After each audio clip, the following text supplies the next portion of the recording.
Maraming salamat po sa inyong pagtayo. So, dito sa pagkakataon na ito, at kung kayo ay nandito last Sunday afternoon, doon sa 1 Samuel chapter 4, makita natin doon yung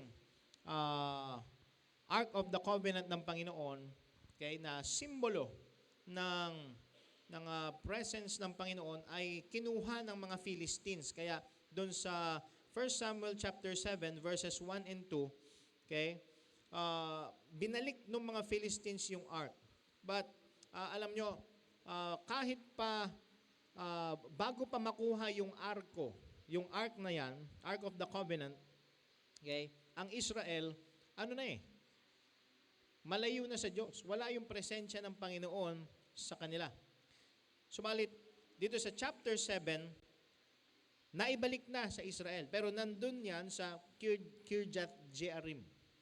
Okay, hindi naibalik doon sa Shiloh. At sabi dyan, sa verse number 2, the time was long. Sipin nyo. Okay? Mahabang panahon na yung ark ay wala doon sa tabernacle. Isipin nyo, 20 years. Subalit, makikita natin dito na sa kabila ng failure ng Israel na sumunod, ang Panginoon ay naging mahabagin pa rin sa kanila. At andyan ang prophet na si Samuel. Si Samuel yung nagsasabi kung ano ba yung mensahe ng Panginoon para sa kanila. At si Samuel din ang naglalapit sa mga tao sa Israel sa Panginoon. So, makikita natin dito na nandito sila sa panahon na sila ay nanunumbalik sa Panginoon. Kung titignan nyo sa verse number 3, 1 Samuel chapter 7 verse 3, sabi ni Samuel sa Israel, if ye do return unto the Lord. Okay? So, meron ditong pinapakita isang mahalagang proseso na pinagdaanan ng Israel at tayo din. Kung nais natin na bumalik sa Panginoon, may mga bagay tayong kailangang maunawaan. Okay? Sabi dito, if ye do return unto the Lord with all your hearts, then put away the strange gods and Ashtaroth from among you, and prepare your hearts unto the Lord, and serve Him only, and He will deliver you out of the hand of the Philistines. Then the children of Israel did put away Baalim and Ashtaroth, yan ay mga Diyos-Diyosan ng mga Canaanites. At yan ang naging dahilan kung bakit nalayo sila sa Panginoon. Bakit sasabihin ni Samuel, if ye do return unto the Lord, kung kayo'y manunumbalik, o ibig sabihin, nalayo sa Panginoon. Kaya kailangan, ang mahalaga dito, kailangan bumalik sa Panginoon. Okay? Draw nigh to God, and He will draw nigh to you. Nakita nyo ba yon? Sabi dyan, draw nigh to God. Kung ikaw ay lalapit, kung ikaw ay hahakbang ng isa, then, ang Panginoon, hahakbak din siya na isa. Draw nigh to God, and He will draw nigh to you. Kailangan makita natin, mga kapatid, kailangan bumalik tayo sa Panginoon. Kung ngayong umaga na ito, kinakausap ka ng Holy Spirit, okay, kinoconvict ka na bumalik ka sa Panginoon, huwag ka nang gumawa ng mga dahilan. Okay? Kailangan makita mo, babalik ako sa Panginoon. Okay? Kasi, kung wala ka namang desire na bumalik, hindi ka naman pipilitin ng Panginoon eh. Hindi ka pipilitin ng Panginoon. And then, kapag ka nais mong bumalik, then, kailangan maging handa ka na ibigay muli at isuko muli ang iyong buhay 100%. Hindi pa pwedeng, Lord, bibigay ko muna sa iyo kalahati, ha? Lord, bibigay ko muna sa inyo 1/4 down payment. Hindi. Kung gusto nating bumalik sa Panginoon, kinakailangan 100% surrender, 100% na pagsuko sa Kanya. Hindi pwedeng hati yung puso. Ano sabi sa Deuteronomy chapter 6 verse 5? And thou shalt love the Lord thy God with all thy heart and with all thy soul and with all thy might. Hindi natin pwedeng gawin na nakalahating pag-ibig lang.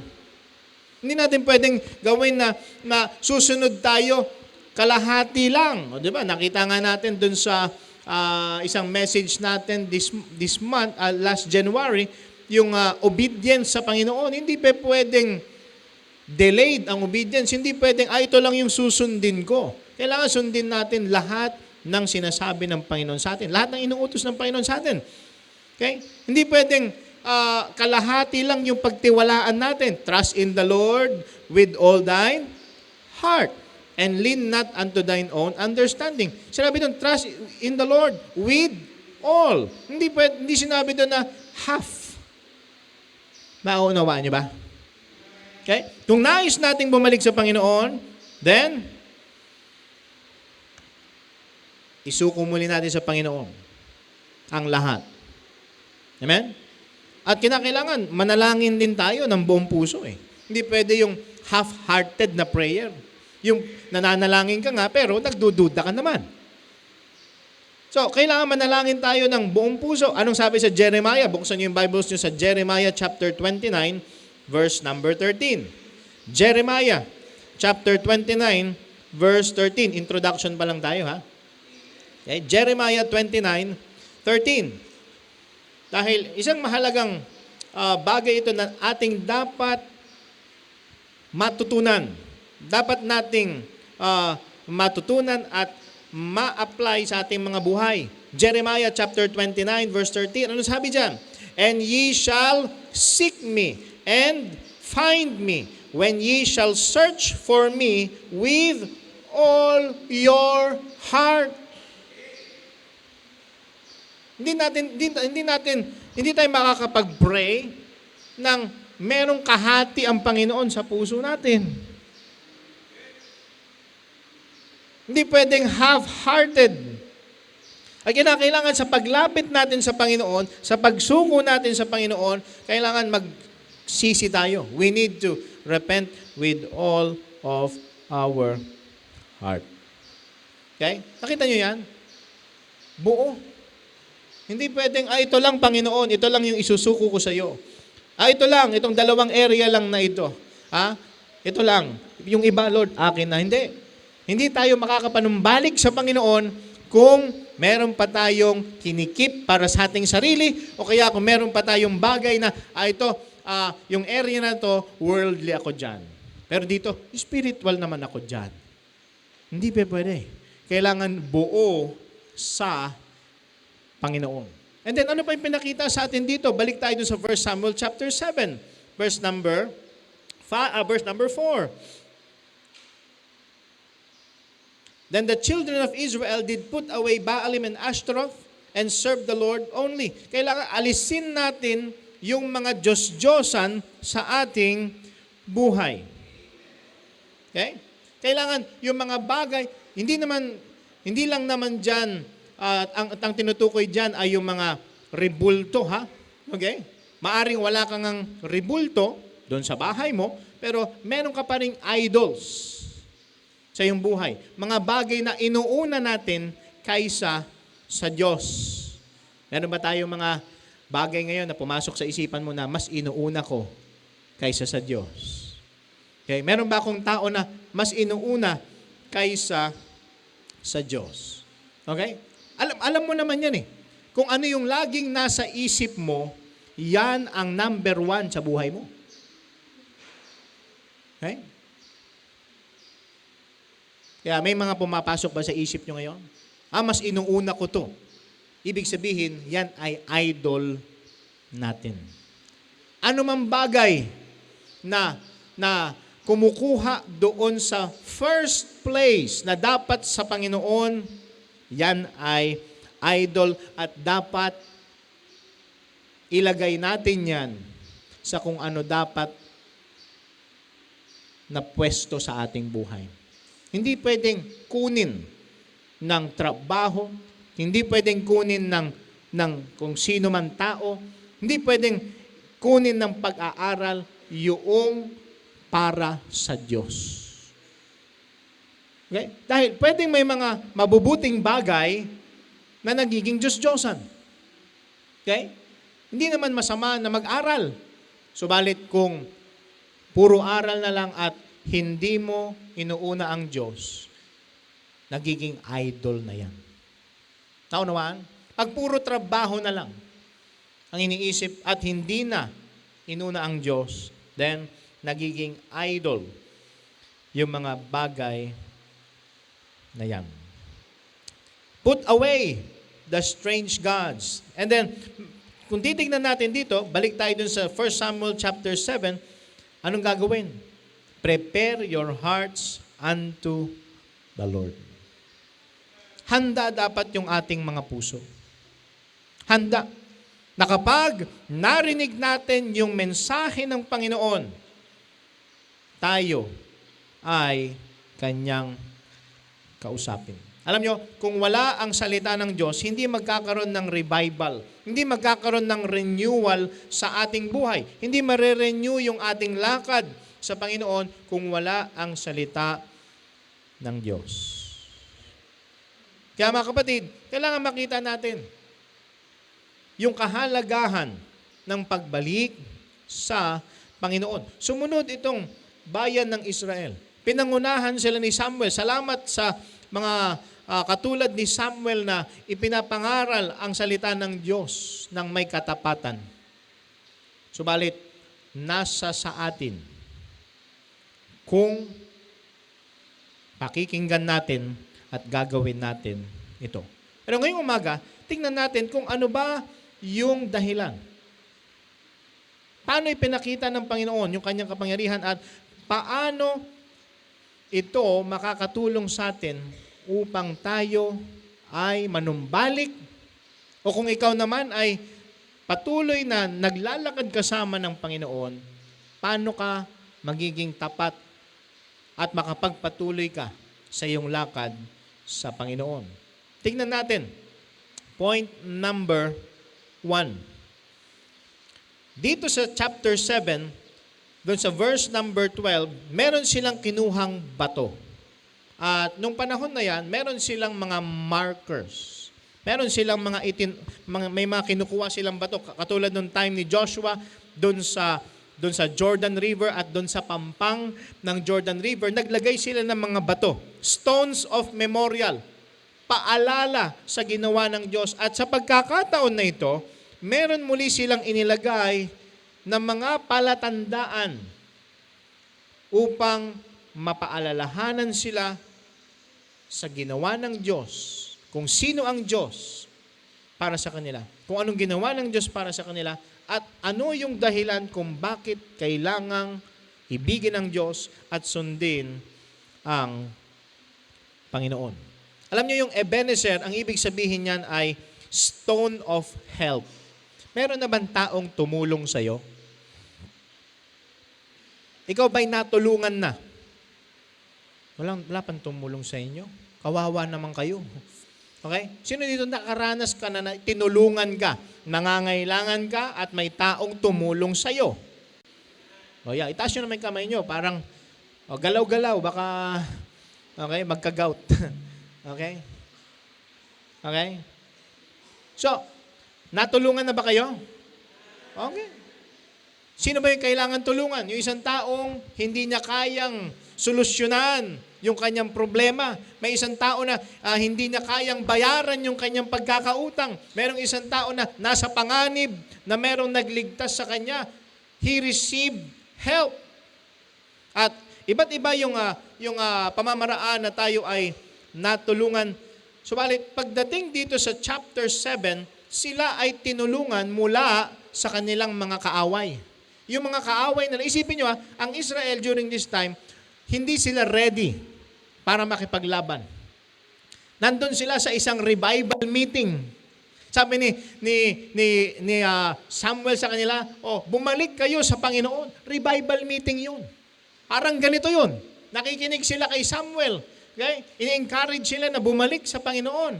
Pero narinig ng mga Philistines, tignan nyo dun sa verse number 7. And when the Philistines heard that the children of Israel were gathered together to Mizpeh, the lords of the Philistines went up against Israel. Isipin niyo? Merong nagbabadyang gera. Merong mga gustong sumalakay sa kanila at sila ay patayin. Isipin niyo yung ganyang sitwasyon. Nandun sila sa isang worship service. Sa verse number 6, kung titignan niyo yan, basahin niyo, and they gathered together to Mizpeh and drew water and poured it out before the Lord. Ano yung kahalagahan niyan? Kasi part yan ng kanilang worship eh. Okay? Kukuha sila ng tubig at ibubuhos nila. Sabi diyan, before the Lord. Yan ay pagpapakita ng pag-surrender nila sa Panginoon. Pagpapakita na gumagawa sila ng desisyon at gagawin nila. Gumagawa sila ng commitment at handa silang gawin yung commitment na yan. Yan yung pinapakita nila dito sa verse number 7. At ang sabi pa dyan, fasted on that day. So, pag may prayer, merong fasting. Minsan ang ginagawa natin, prayer and feasting. Di ba? Okay? Pero sila, prayer, merong pagtawag sa Panginoon, merong fasting, meron silang revival na nangyayari. Nais nilang manumbalik sa Panginoon. Pero itong kaaway. At yung makikita natin dito, realidad yan eh. Pag nais nating magkaroon ng revival sa buhay natin, yung kaaway, aatake. Ayaw ng kaaway. Sinong kaaway? Si Satan. Ayaw ng flesh natin na gumawa tayo ng desisyon na, Lord, 100% isinusuko ko sa iyo. Aba, hindi. Sabi ng mga Philistines, hindi. Servants namin kayo. Naalala nyo dun sa, yung mga nandito last Sunday afternoon, dun sa chapter 4, sabi ng mga Philistines, wag tayong matakot. Kahit nasa kanila yung Ark of the Covenant. Sabi nila, quit you like men. Ano ibig sabihin nun? Okay? Wag kayong, ibig sabihin nun, magpakalalaki kayo. Maging matapang kayo. Para hindi kayo maging servants ng mga Hebrews. Now, yung mga Philistines, gusto nilang ipakita na sila yung master ng Israel, but no. Okay? Nandun sila sa proseso na nais nilang makabalik sa Panginoon dahil ang Panginoon naman ang tunay na master. Amen? Amen? Hindi ang flesh natin, hindi ang sin ang ating master. Kaya nga tayo iniligtas ng Panginoon upang palayain tayo mula sa pagiging alipin ng kasalanan. Kaya nga, meron ditong paalala. Merong isang bato. Simpleng bato. Okay? Kaya kung meron ka mamayang oras, kumuha ka ng bato. Anong gagawin mo dyan? Hindi mo lulunukin yan, ha? Tapos sisigaw ka. Ha? Walang mangyayari dyan. Okay? Kahit hindi bato. Kumuha ka ng isang bagay. Ilagay mo dyan yung date na ang Panginoon ipinakita niya ang kapangyarihan niya sa buhay mo. Una, ano yung pinapaalala nitong bato na ito? Verse number 7 and verse number 9. It is a reminder. Again, okay? Nandun sila sa isang revival service. Nandun sila sa isang meeting. Okay? Nakafocus sila sa Panginoon. May kaaway. Anong gagawin nila? Sabi lang, kunin na natin yung mga sandata natin. Hindi. Ano nangyari dyan? And when the Philistines heard that the children of Israel were gathered together to Mizpeh, the lords of the Philistines went up against Israel. And when the children of Israel heard it, they were afraid of the Philistines. Kung, sana naman hindi mangyari, kung sasakupin tayo ng isang bansa, ano? China, di ba? Biglang magdatingan yung mga eroplano nila, ano? Magdatingan yung mga tangke, yung mga barko nila. Okay? Sakupin tayo. Ano mararamdaman ninyo? Ha? Sabi, hindi man ako matatakot. Okay? China naman na tayo, di ba? Lahat ng gamit, made in China. Diba? Sabi sa Genesis 1:1, in the beginning, God created the heaven and the earth, and the rest was made in China. Okay? So, yung masakop ka ng isang bansa, foreign country, di ba? Ano yan eh? Magdadala yan ng takot sa puso eh. Okay? They were afraid of the Philistines. Kasi nakita na nila eh. Nakita nila, natalo sila. Sa chapter 4, natalo sila, kinuha yung ark. Okay? And sila ngayon ay, tandaan nyo, transition period pa ito. They were during, it was during the time of the judges. Wala pang king ang Israel. Okay? Mamaya pa sila hihiling. Doon sa chapter 9, doon sila hihiling na magkaroon sila ng hari. Okay? Sa chapter 8. But, kailangan makita natin ngayon, yung provision ng Panginoon para bigyan sila ng taong mangunguna sa kanila. Okay? God provided a man. Okay? In the person of Samuel. Binigay ng Diyos itong si Samuel. At yan yung wisdom ng Panginoon. Alam ng Panginoon ang mangyayari. At doon sa chapter 3, kaya doon sa chapter 3, makikita natin dyan yung background kung paano ba si Samuel naging isang propeta ng Panginoon. Doon sa chapter 1, makikita natin yung nanay niya. Okay? Hiniling siya sa Panginoon, dinedicate siya sa Panginoon. At pagdating sa dedication, mga kapatid, kailangan i-dedicate natin ang buhay natin sa Panginoon. Kung dinedicate mo ang buhay mo sa Panginoon, dedicate, hindi didikit, ha? Ha? Kung pwede lang, idikit tayo sa pader. Hindi, pero dedicate. Kailangan yung buhay natin, ibigay natin sa Panginoon. Hindi lang mga baby ang dinededicate. Hello? Hello? Okay ba?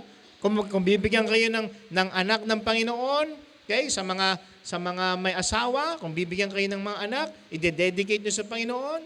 Sa mga mag-aasawa balang araw, bibigyan kayo ng anak, i-dedicate nyo. Kung halimbawa, merong kang blessing, merong kang sasakyan, di ba? Yung sasakyan, yung motor, yung bahay, yung business, i-dedicate. Pero yung buhay, nakakalimutang i-dedicate. Walang masama i-dedicate yung mga bagay na yan. Kung bigyan kayo ng bahay, isipin nyo, kung bigyan kayo ng bahay ng Panginoon, ang daming house dedication yan. Blessing yan. Pero, isang mas nakakagalak makita ay yung mga mananampalataya na dinedicate ang buhay sa Panginoon. Now, pagdating dito sa chapter 7, may provision ng isang prophet. Si Samuel, dito sa verse number 9, and Samuel took a sucking lamb and offered it for a burnt offering holy unto the Lord. Hindi sila kumuha ng sandata. Hindi sila kumuha, kunin nyo na yung mga sibat, kunin nyo yung mga pana, kunin nyo na yung mga ano nga ba yun? Tirador. Kasi merong mga may mga gumagamit ng tirador, yung sling. Okay? Hindi yun eh. Anong ginawa? Kinuha ni Samuel isang walang kamuwang-muwang na tupa at inoffer sa Panginoon. Worship. Wala silang kakayahan para iligtas ang kanilang mga sarili. Wala silang kakayahan para ipagtanggol, depensahan ang kanilang mga sarili. Subalit, yung taong prinovide ng Panginoon, yung nag-intervene para sa Israel, nag-worship habang sumasalakay yung mga kaaway nila. And si Samuel dito, siya ay picture, type ng Panginoong Hesukristo.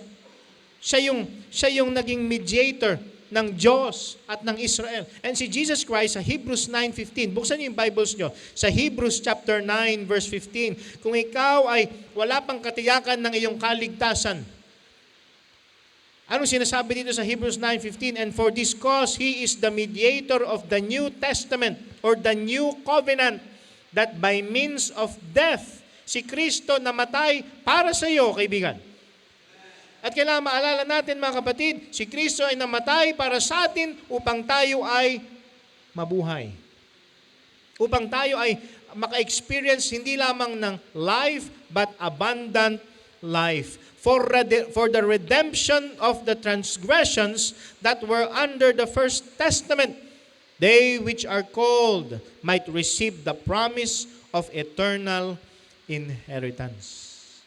Ang panawagan ay sa lahat. Kaya ngayong umagang ito, kaibigan, kung wala ka pang katiyakan ng kaligtasan, dahil ikaw may nagkasala, mapupunta ka sa impyerno. Yan ang kabayaran ng kasalanan. Subalit, si Kristo ang tagapagligtas. Ano nang sabi sa 1 Timothy chapter 2 verse 5? 1 Timothy chapter 2 verse 5. Buksan niyo yung Bibles niyo. 1 Timothy chapter 2 verse 5. For there is one God and one mediator between God and men, the man Christ Jesus. Si Kristo lang ang makapaglalapit sa iyo sa Diyos Ama. At para sa ating mga ligtas, si Jesus Christ yung ating mediator. Kaya every time na magpe-pray tayo, alam natin, inilalapit tayo ng Panginoon sa Ama. Amen? Kaya ini-encourage tayo dito na manalangin. Merong isang lalaki na doon sa kagubatan, siya ay tumatakbo, hinahabol siya ng leon. At nung na-corner na siya, nag-pray yung lalaki, Christian yung lalaki, sabi niya, Lord, gawin niyo pong Christian itong lion. E di, tumigil yung leon. At pumustura ding nanalangin. At sabi ng leon, salamat po sa pagkain ito. Okay? Panalangin. Mahalaga po ang panalangin. Pakikipag-usap sa ating Panginoon. Okay? So, ano to itong panalangin na ito, hindi lang ito tuwing may problema. Okay? Kahit walang problema, may pagsubok, walang pagsubok, kailangan constant yung ating prayer sa Panginoon. So, pinapaalalahanan tayo dun sa provision ng Panginoon. Provision ng Savior. And provision ng kanyang salita. Provision ng isang prophet na nagpapangaral ng salita ng Diyos. But also, it is a reminder, number 2, of God's power. A reminder of God's power. Sino sa inyo naniniwala ka makapangyarihan ng Diyos? Taas ang kilay. Tinitingnan ko sinong gising. Kung sino hindi nagtaas ng kilay, tulog. Okay? Naniniwala ba kayo makapangyarihan talaga ang Diyos? Napatunayan mo na ba yan sa iyong buhay? Iba yung, sa Bible, nakita ko makapangyarihan ng Diyos. Pero na-experience mo na ba yung power ng Diyos sa buhay mo? And it is a reminder. Pinapaalalahanan tayo kung sino ang Diyos. Then in verse number 10, balik tayo sa 1 Samuel chapter 7 verse 10. And as Samuel was offering up the burnt offering, the Philistines drew near to battle against Israel. Isipin niyo yung mga tao, no? Tinitignan nila si Samuel. Ano mang ginagawa nito ni Samuel? Umaatake na yung mga kalaban. Andyan na sila. Naririnig na namin yung dagundong ng mga paa ng mga sundalo. Anong ginagawa ni Samuel? Bilisan mo naman, Samuel.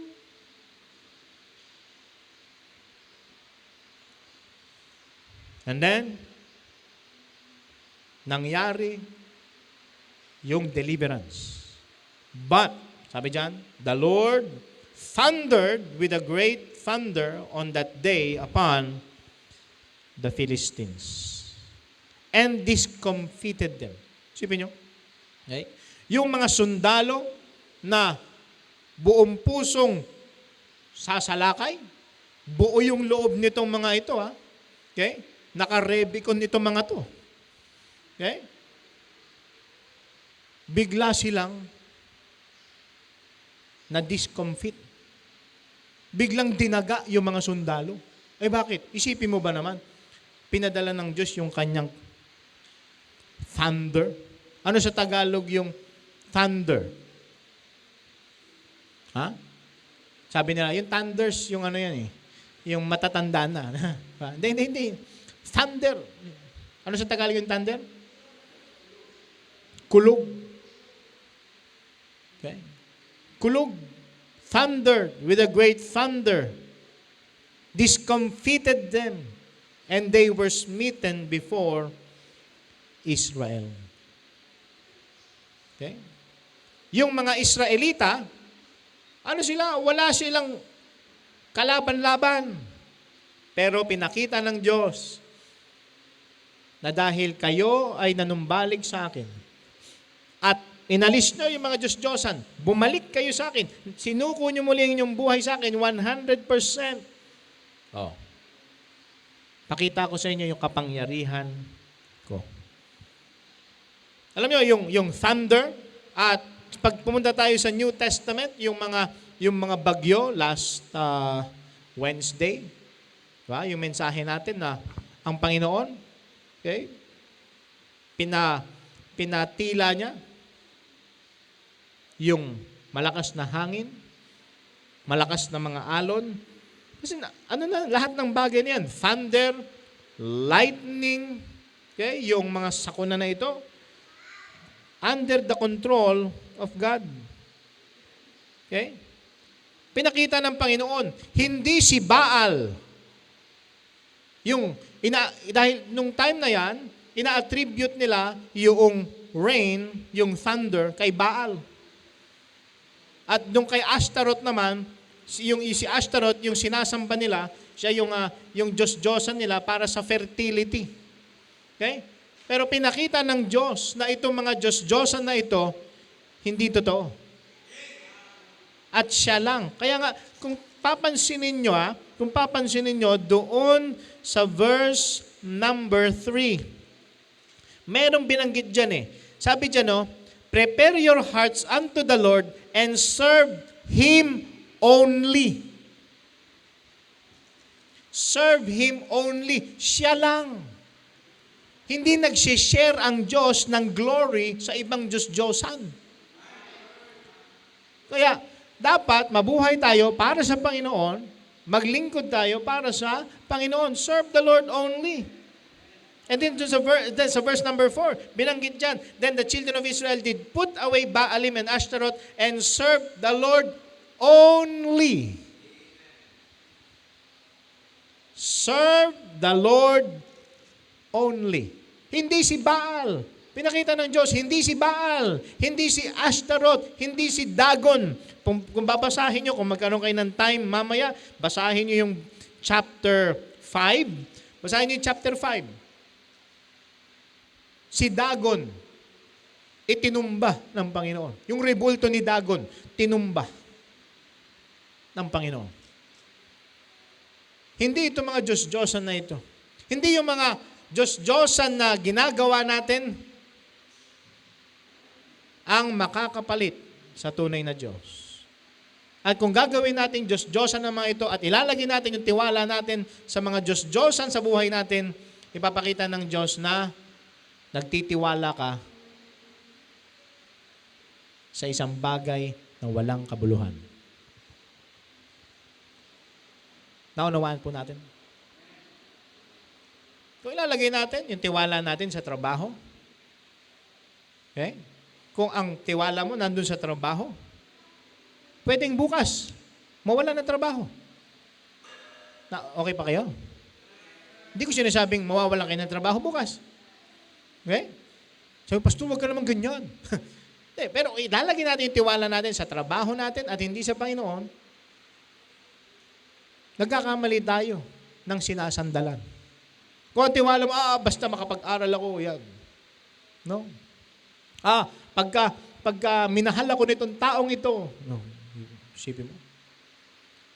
Sasabihin mo pa, sasambahin kita. Diba? No. Ang sasambahin lang dapat natin ang Panginoon. Dahil pinapaalalahanan tayo dito na lahat ng kapangyarihan ay sa Panginoon lang. Kulog, kidlat, yung malakas na hangin, yung ulan ay kontrolado ng Panginoon. Isipin nyo, yung mga bagay na yan, yung phenomena, yung mga bagay na yan ay kontrolado ng Panginoon. Bakit hindi natin ibigay yung buhay natin at ang Panginoon ang mag-control? Naunawaan ba natin yun? Okay? Kontrolado ng Panginoon lahat. Kontrolado ng Panginoon yung pag-rotate ng earth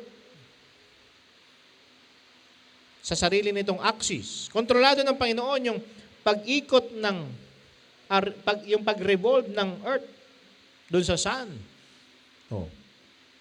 Makapangyarihan ba ang Diyos? Makapangyarihan ba ang Diyos? Siya dapat. Sa Kanya natin ibigay yung control sa ating buhay. Okay? Anong sabi dito sa Job 37 verse 5? Buksan yung Bible nyo dito. Dahil may binanggit dito, thunder. The Lord thundered upon the Philistines and they were discomfited. Job 37 verse 5. Job 37:5. Ano sabi diyan? God thundereth marvelously with His voice. Great things doeth He, which we cannot comprehend. Isipin niyo yan. God thundereth with His voice. Pinapakita ang Diyos dito. Sinasabihan niya mga Philistines. Kayo mga Philistines, okay, hindi nyo pwedeng galawin ng Israel. Isipin nyo. Kumulong. Natakot yung mga kaaway ng Israel.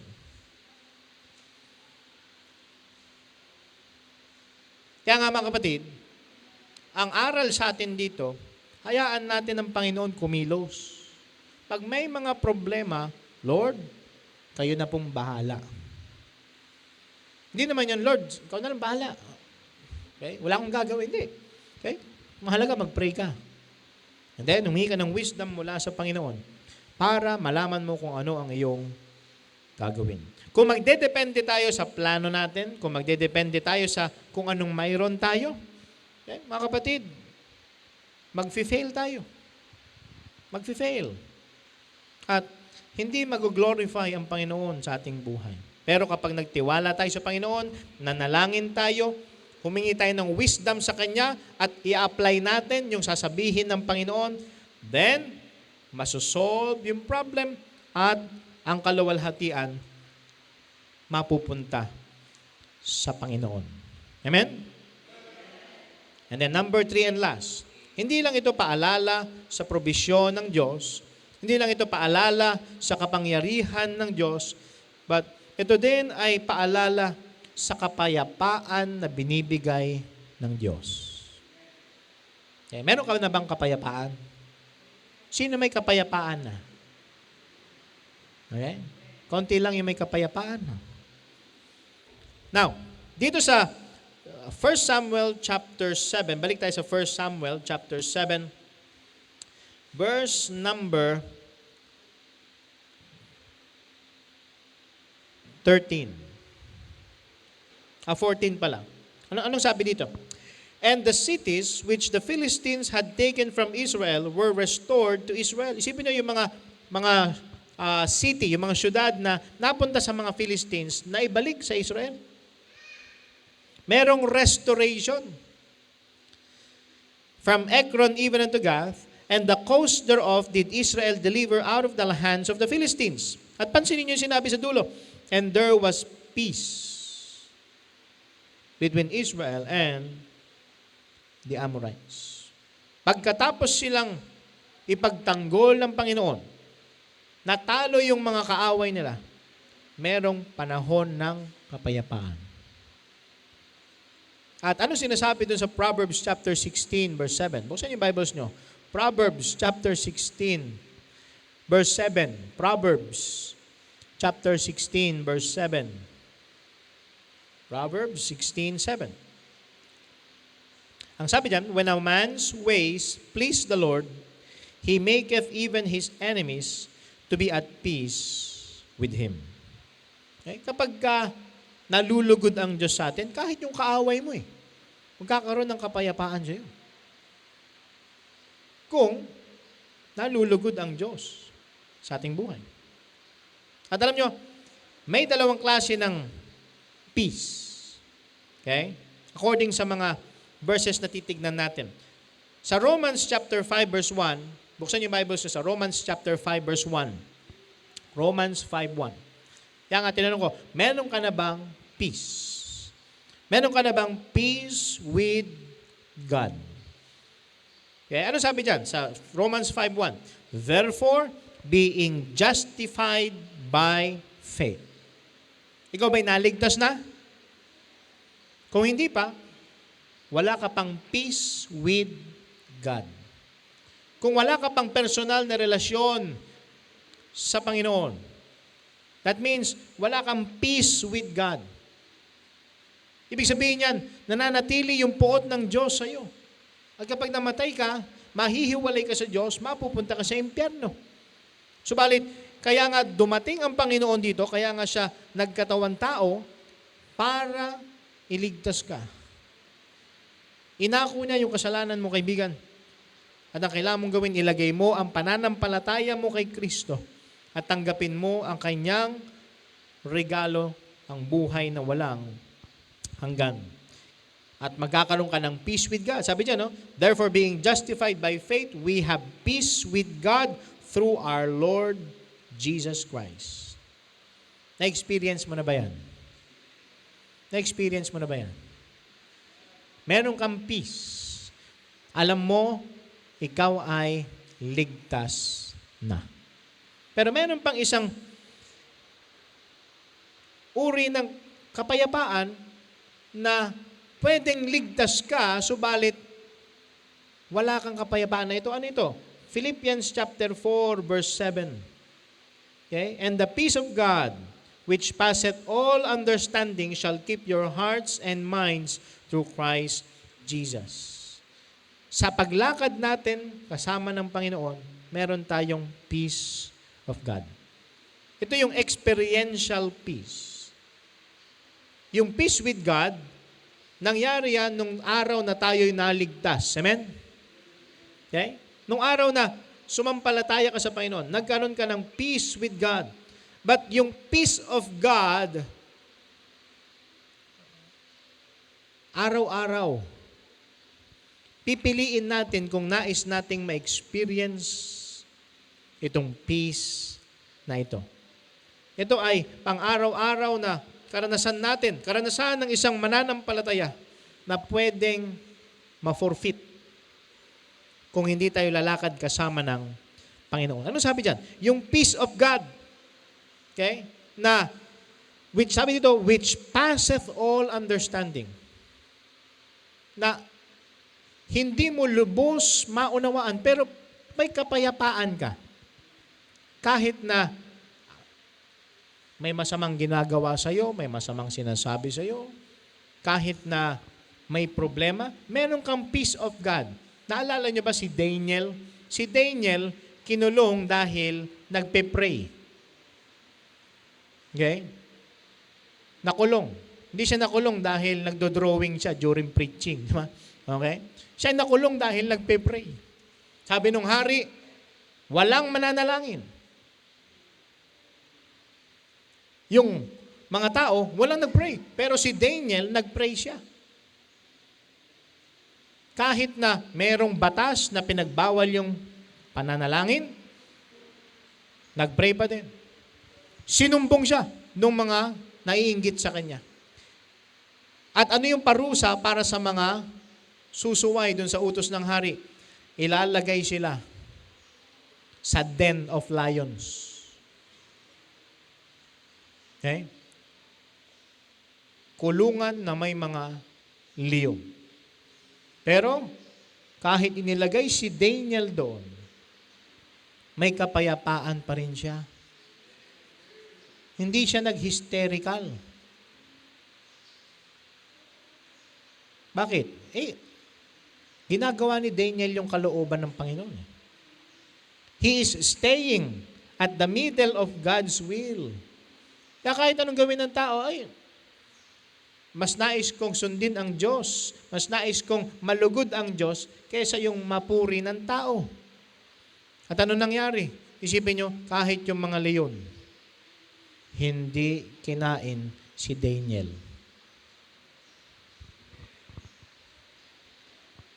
Meron siyang peace. Yung hari,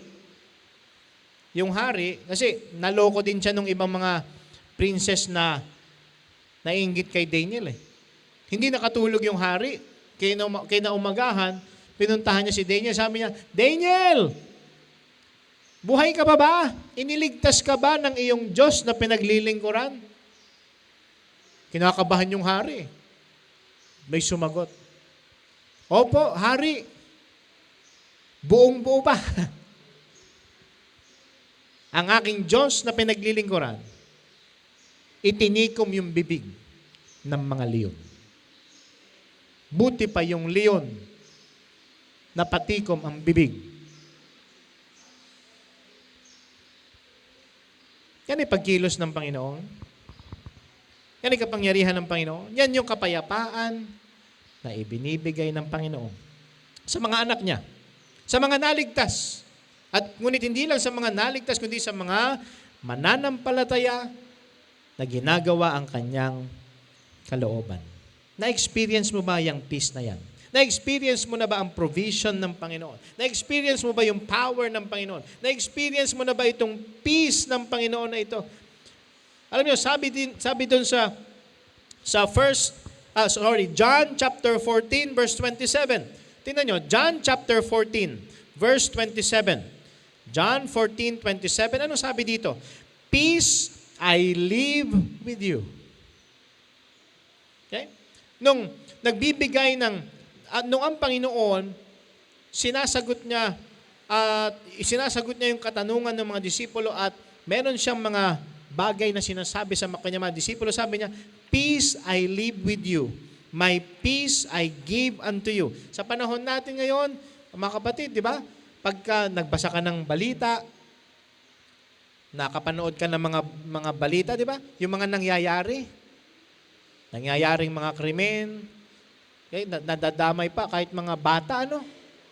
Alam niyo ba yung balita? Yung latest na balita? Nadamay pa yung bata doon sa pagpatay doon sa kanyang nanay na pulis. Okay? Kaliwat kanan, harap at likod ng mga balita na nagdadala ng takot.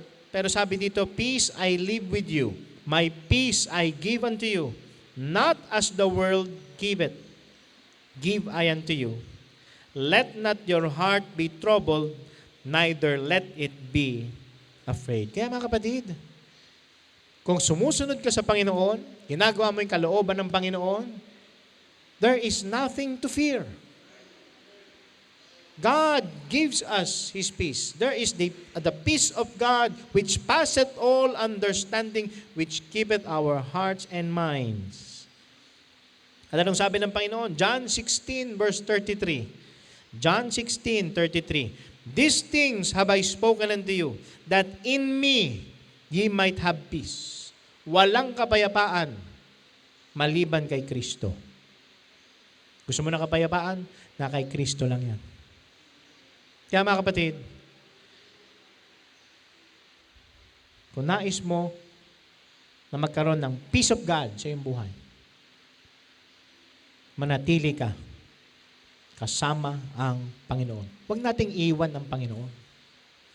Amen? Huwag nating iwan ang Panginoon. In the world, ye shall have tribulation. Sa mundong ito, merong mga pagsubok, may persecution, merong mga bagyo, but be of good cheer. I have overcome the world. Mga kapatid, makakaasa tayo sa Diyos. Hindi tayo pababayaan ng Panginoon. Pinakita niya dito, yung kapangyarihan niya. Iniligtas niya ang Israel mula sa mga kaaway nilang Pilisteo.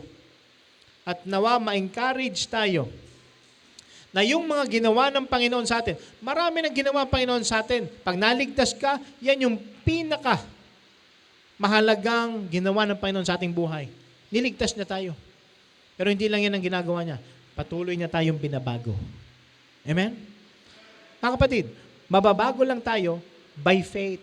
Hindi sa sarili nating gawa. Huwag mo isipin, magbabago ako, babaguhin ko yung sarili ko. Hindi. Ang Panginoon ang magbabago sa iyo. Kaya kailangan nating makipag-usap sa Kanya, makausap niya tayo, kumilos yung Kanyang salita at ang banal na Espiritu sa atin para mabago tayo. Kung iisipin mo, babaguhin ko yung buhay ko, nagkakamali ka. Nagkakamali ka. Hindi mo kayang baguhin ang iyong sarili. Huwag nating kalimutan yung mga ginawa ng Panginoon para sa atin.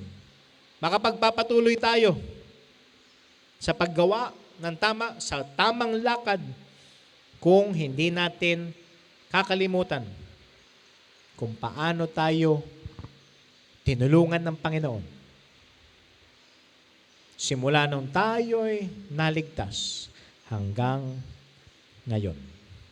Habang nakapikit ang mata, nakayuko ang ulo, kinakailangan nating makita, mga kapatid,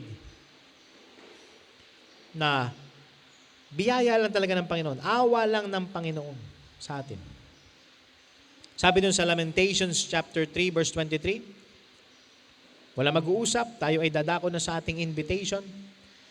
Sabi dito, it is of the Lord's mercies that we are not consumed, because His compassions fail not. Nahahabag ang Panginoon sa atin. At kaibigan, kapatid, nais ng Panginoon na bumalik ka sa Kanya.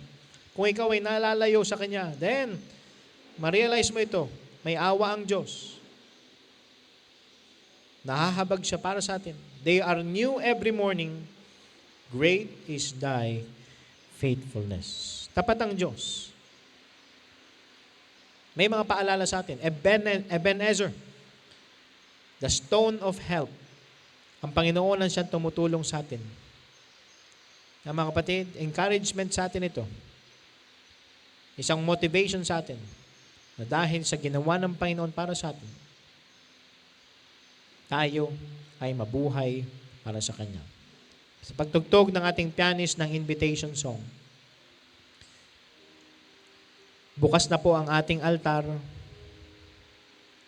Kung ikaw ay kinausap ng Panginoon,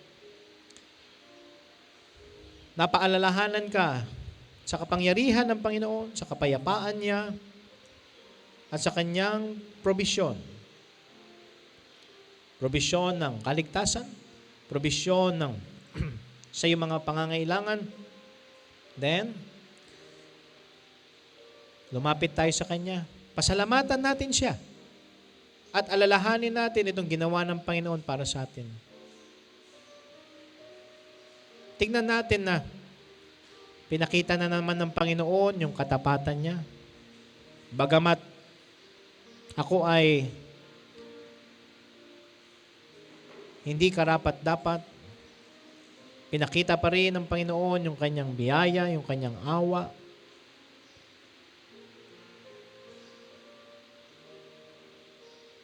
At nawa tayo ay ma-encourage na mabuhay para sa Panginoon. Maglingkod. Serve the Lord only. At siya yung unahin natin sa ating buhay. If we will put God first in our lives, the rest will follow. Susunod yung mga bagay nito sa ating buhay. Unahin lang natin ang Panginoon. Huwag natin siyang gawing number 2 or number 3. Kailangan siya yung number 1 sa ating buhay. Dahil siya'y karapat-dapat na maging number 1. Tayo po ay manalangin lang. Spend tayo ng time. Pray. thank the Lord. At kung kinakailangang manumbalik tayo sa Panginoon ngayong umagang ito, gawin natin. Kung kinakailangang i-rededicate natin yung ating buhay, marahil dati, dinedicate mo yung buhay mo, pero binawi mo, then gawin natin dito sa altar. At kung hindi mo pa ginagawa yung dedication ng buhay sa Panginoon, gawin mo yan ngayong altar call na ito. Huwag nating pagpaliban. Huwag nating baliwalain yung pangungusap ng Panginoon.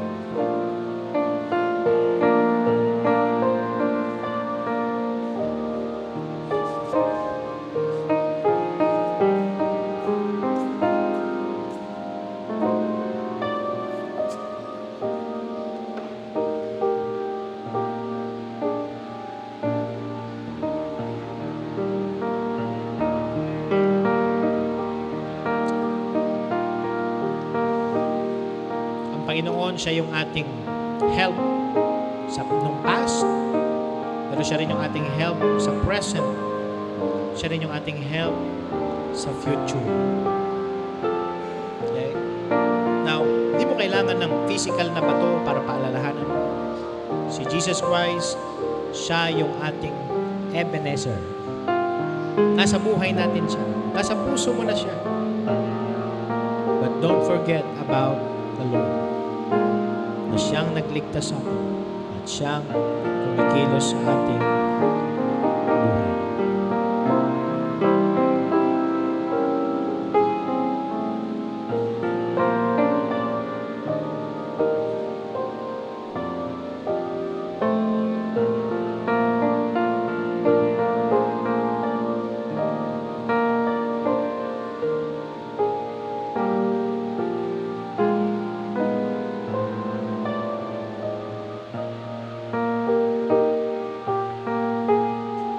Maraming Diyos sa langit, marami pong salamat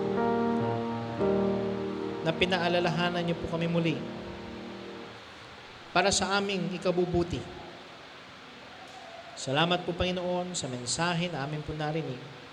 At nawa kayo po, Panginoon, ang siyang magkaloob ng kalakasan, biyaya sa mga mananampalataya na gumawa ng desisyon ngayong umaga ito, dito man sa altar o doon sa kanilang kinaupuan. Kayo po, Panginoon, ng maluwalhati, kayo po maitaas. Binabalik po namin lahat ng pasasalamat at kapurihan sa inyong dakilang pangalan, sa pangalan ng Panginoong Jesus. Amen.